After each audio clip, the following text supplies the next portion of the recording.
Salut, c'est Trado. Alors aujourd'hui, j'aimerais vous parler d'un signal assez simple qui est connu de la très grande majorité des analystes techniques. Il s'agit du croisement de signal sur le MACD.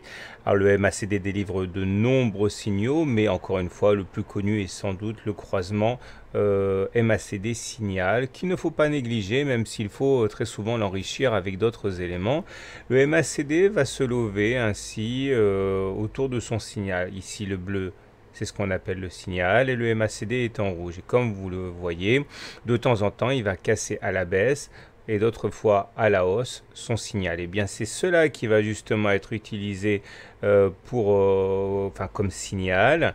Là, ça s'appelle un croisement à la baisse, et ça s'appelle donc un croisement à la hausse, et il s'agira alors soit de vendre, soit de spéculer carrément à la baisse quand on n'en a pas en portefeuille les actions dont le MACD croise leur signal à la baisse. Inversement, lorsque le MACD croise son signal à la hausse, il s'agira soit de racheter sa position vendeuse, c'est-à-dire racheter sa position de spéculation à la baisse, soit d'acheter pour mettre en portefeuille. Et en tout état de cause, ce sont surtout des garde-fous.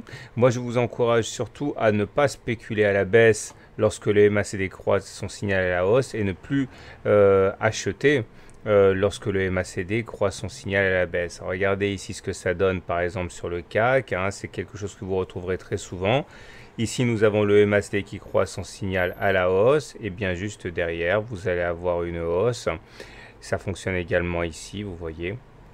Le MACD croise son signal à la hausse, ça nous donne une hausse. Et quand le MACD croise son signal à la baisse, ça nous donne une baisse. Alors encore une fois, je le répète, il faut éviter d'utiliser cet indicateur technique et bien au contraire le mettre au centre de tout un ensemble d'éléments.